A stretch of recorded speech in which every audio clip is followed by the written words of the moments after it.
Mamma mia, salut les amis et bienvenue dans cette nouvelle vidéo des Teachers du Net. Mon nom est Honoré Unouanou, formateur et développeur. Alors récemment, j'étais au niveau de Twitter et j'ai eu à voir cette publication où le gars qui est ici, il posait des questions à un assistant qui a été entraîné avec de l'intelligence artificielle et les réponses étaient fabuleuses. Donc, par exemple, à ce niveau, il tentait de faire un refactoring d'une application PHP jQuery en Next.js avec du TypeScript, avec Formic pour les formulaires, Tailwind CSS pour la stylisation et puis Auth0 pour l'authentification, si vous connaissez ces technos. Mais bref, les réponses étaient vraiment très impressionnantes. Je me suis dit pourquoi pas, je vais faire une vidéo assez rapide où je vais tenter de poser mes propres questions. Donc là, j'ai eu à préparer quelques questions. Si je regarde ici, c'est que je suis en train de regarder mon téléphone pour les questions. Et là, on va venir là. Je vais démarrer un chrono pour ne pas dépasser 10 minutes parce que je sais que votre temps est précieux. Donc déjà, on va commencer par lui dire bonjour, hello, comment tu vas? Et puis, on va valider. Et qu'est-ce qu'il nous répond à ce niveau? On patiente, il est en train de réfléchir.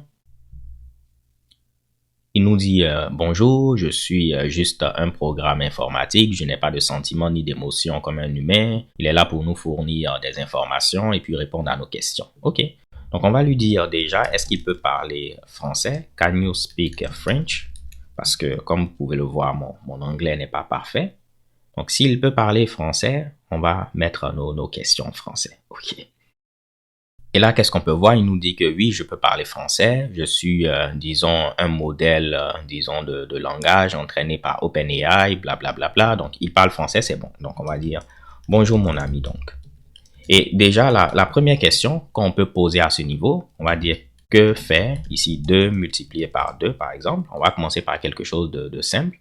Je vais patienter pour qu'il réponde d'abord à bonjour mon ami. Bonjour, comment ça va? Je suis heureux de pouvoir vous aider. Je lui dis que fait 2 fois 2.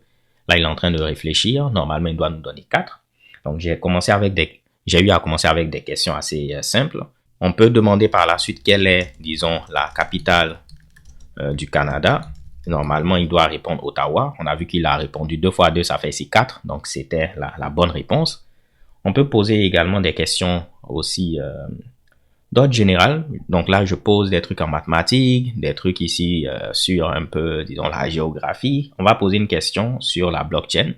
On va lui dire c'est quoi la blockchain et on verra la réponse. Donc là, c'est comme si ça prend un peu de temps à avoir la réponse. Peut-être leurs serveurs sont occupés ou bien peut-être des fois ça prend un peu de temps pour lui de processer. Mais ça devait être assez rapide vu que on a dit quelle est la capitale à ce niveau. Donc, on va patienter un peu. Peut-être moi, je vais couper ceci au montage pour ne pas perdre votre temps. Donc là, j'ai patienté pendant un moment et puis j'ai eu cette erreur. Je vais tenter de remettre ma question à ce niveau et on va voir ce que ça va donner. Donc, j'imagine que c'est normal qu'il y ait des erreurs, disons, au début. Après, tout va être corrigé, les petits bugs et tout. Donc là, je vais tenter de reposer. On me dit trop de requêtes, il faut patienter. Donc là, j'ai eu à faire un reset, j'ai rafraîchi, j'ai reposé ma question et on voit qu'on a le résultat. Essayons de rentrer dans des trucs un peu plus concrets. On va écrire un petit programme en Python, for i in range, donc disons n. Je vais donc initialiser par exemple n avec un input pour dire entrer un entier, donc entrer un entier comme ceci. Normalement là, je vais laisser une erreur parce que il faut convertir ceci en entier, sinon ça va être une chaîne de caractères. Mais je vais faire comme si j'ai eu à commettre cette erreur. For j in range, on va dire également ici n. Et on va vouloir, 1, 2, 3, 4, on va afficher par exemple i fois j. Donc je mets i fois j. Et ce que je vais lui demander, c'est quelle est, disons, la complexité algorithmique de ce programme. Normalement, c'est de l'ordre de O de n au carré, vu qu'on a une boucle imbriquée ici, donc n fois n au carré. Je ne lui ai pas dit que c'est en Python. On va voir ce qu'il va dire à ce niveau-là pour la complexité algorithmique. Il nous dit la complexité algorithmique de ce programme dépend du nombre d'itérations effectuées par les boucles for. Dans ce cas, la boucle for la plus interne sera exécutée un nombre de fois égal à n pour chaque itération de la boucle for la plus externe. Ainsi, la complexité algorithmique de ce programme est de O de n au carré, ce qui signifie qu'elle est proportionnelle au carré ici du nombre d'entrées. OK. Donc, c'est bon. On va essayer de lui demander quelle est l'erreur dans le code suivant. Donc, quelle est l'erreur dans le code suivant? Et comme je l'ai dit, c'est parce que j'ai oublié de convertir, disons, ceci en entier. On aura un problème si on passe un n qui est une chaîne de caractères, non un entier. OK? Donc, il faudra convertir, par exemple, ceci en entier. On va voir ce qu'il va dire par rapport à ceci. Là, je vais regarder en même temps. Ça fait ici 6 minutes, donc il nous reste 4 minutes. Et là, on peut voir que voilà, il a trouvé, il fallait convertir ceci en entier avec le int comme ceci. OK, c'est magnifique. Là, je ne vais pas lire tout ce qu'il a eu à écrire, mais c'était le int qui m'intéressait. Donc là, magnifique. On va s'intéresser à Symfony. Je vais lui dire comment créer un nouveau projet, disons Symfony. Imaginons que je souhaite créer un nouveau projet Symfony. Est-ce qu'il peut me dire comment est-ce que je dois procéder? En théorie, je dois utiliser l'installateur Symfony ou bien Composer, mais je peux faire avec l'installateur Symfony New, le nom du projet. Et là, mamma mia, vous voyez, il nous dit on peut ici utiliser Symfony New pour créer notre projet. Waouh. OK. Donc, il y a des trucs qui ne sont pas, des fois, ici, totalement bons parce que l'installateur, si on veut l'installer, on peut utiliser, dépendamment de notre système d'exploitation, une manière. Je ne suis pas sûr que c'est ceci. Si on vient au niveau de symfony.com, on fait download. Pour l'installer, vous voyez que dépendamment du système d'exploitation, c'est un peu différent. Donc, si je viens au niveau de Packagist et puis on regarde les packages qui existent, OK, on a Symfony Installer, mais vous voyez que ceci a été abandonné. Donc, des fois, il peut nous donner des trucs qui ne sont pas exactement vrais. Dans ce cas-là, ce n'était pas Symfony Installer. OK, pas de souci. Comment créer un projet, disons cette fois-ci Django, avec Inertia.js. Donc, il va falloir créer premièrement le projet Django. Et puis après, il va falloir maintenant installer, disons, l'adaptateur Inertia pour Django, par exemple. Donc, on va voir ce qu'il va dire par rapport à ceci.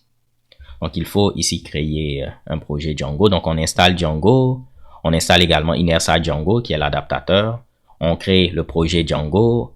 On fait ici Start App. Et puis, dans les applications installées, il faut également rajouter la configuration de Inertia.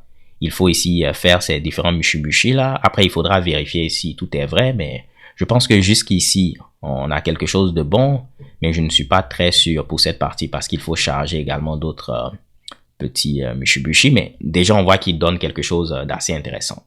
Donc, avec le peu de temps qui me reste, il nous reste 1 minute au maximum. Pourquoi pas, je vais lui donner un code, mais qui contient une erreur. Donc, imaginons que on a un code Django. Donc, je vais dire par exemple ici une action index. Imaginons qu'on a cette action. On aura donc la requête. Et je vais dire que ici, on récupère un ensemble d'événements. Imaginons qu'on ait un modèle event et puis on fait event.object.all pour récupérer tous les événements. Et puis on va passer ceci à, disons, notre template. Je vais dire que notre template c'est events et puis index.html. Et là, je vais me tromper. Je vais dire que les données que je vais passer, c'est events comme nom de la variable au niveau du template. Et puis la valeur, c'est events également. Donc, l'erreur ici, c'est que j'ai mis une chaîne de caractères alors que ça doit être cette variable qui est là. Donc, je vais lui dire ici pourquoi ce code ne marche pas. OK? Et on va voir par exemple, est-ce qu'il arrive à trouver que c'est parce que j'ai mis une chaîne de caractères en lieu et place de mettre la variable qui est là. Donc, il nous dit qu'il y a 2 erreurs ici dans ce code. La première est dans la ligne où la variable events est passée en tant que paramètre à render. Dans cette ligne, on utilise une chaîne de caractères. Waouh! Alors qu'on devait utiliser une variable. Pour corriger cette erreur, il suffit de mettre ceci. La seconde erreur, c'est quoi? On nous dit, se trouve dans la ligne events est défini. Dans cette ligne, vous utilisez object all pour récupérer les objets de la base de données. Cette méthode renvoie un query set, c'est-à-dire un ensemble d'objets qui peut être filtré, trié et parcouru pour extraire les données, blablabla. Bla, bla, bla. Pour corriger cette erreur, vous pouvez utiliser la méthode all de event pour récupérer ceci. OK, qu'est-ce que moi j'avais mis à ce niveau, juste pour voir? J'avais mis ici event.object.all. C'est quoi la différence avec ce qui est ici? Je ne suis pas sûr de voir ceci. À moins que je me trompe. Je pense que c'est la même chose. Peut-être lorsque je vais monter la vidéo, je vais voir ce que j'ai eu à faire de différent. Mais on peut voir que des fois, il peut dire aussi des trucs, peut-être se tromper. OK? On peut poser une question assez rapide. On va lui dire quel est ici l'inverse, par exemple, de 4 dans Z11. Normalement, l'inverse de 4 dans Z11, c'est 3. OK? On peut le prouver ici. Si je lance Python, je cherche ici l'inverse de 4, donc 4 à la puissance moins 1 dans Z11 modulo 11, c'est 3. Qu'est-ce qu'il nous dit à ce niveau? Il est en train de réfléchir. Donc, il nous dit plein de trucs mathématiques ici. La réponse, c'est quoi à ce niveau? Donc, il fait plein de trucs ici. Je ne suis pas... OK, donc là, il fait plein de Mitsubishi. OK, l'inverse de 4 dans Z11, c'est 1. Donc, là, ce n'est pas la bonne réponse. OK, je ne suis pas sûr de ce qu'il a fait à ce niveau-là, mais ça devait donner, disons, 3, comme on l'a vu à ce niveau. OK. Donc voilà, les gars et les go, on a réussi, on a posé quelques questions, on a eu ici des réponses. Si on essaie de tirer quelques petites conclusions, déjà on voit que on a quelque chose de vraiment intéressant. Il faut aussi bien poser les questions. Je me dis que peut-être si je posais les questions en anglais, on ne sait jamais, peut-être on aurait eu de meilleurs résultats que de poser ici les questions en français. C'est à tester. Ce qu'on peut remarquer également, c'est que à certains endroits, on peut avoir des réponses qui ne sont pas de bonnes réponses. Donc ça, c'est quelque chose également à prendre en considération. L'autre chose que j'ai remarqué en testant un peu sans vous, après ici, disons la vidéo, c'est que des fois les réponses ici sont tronquées. Donc, il est en train de fournir un résultat, mais ça se coupe à un moment donné et puis on n'a pas tout le résultat. Et il faut dire par exemple, est-ce que tu peux me redonner le résultat précédent parce qu'il a été coupé? Ou bien, redonne-moi le résultat en commençant à partir de telle partie parce que ça a été coupé à telle partie et puis nous redonne ici le résultat.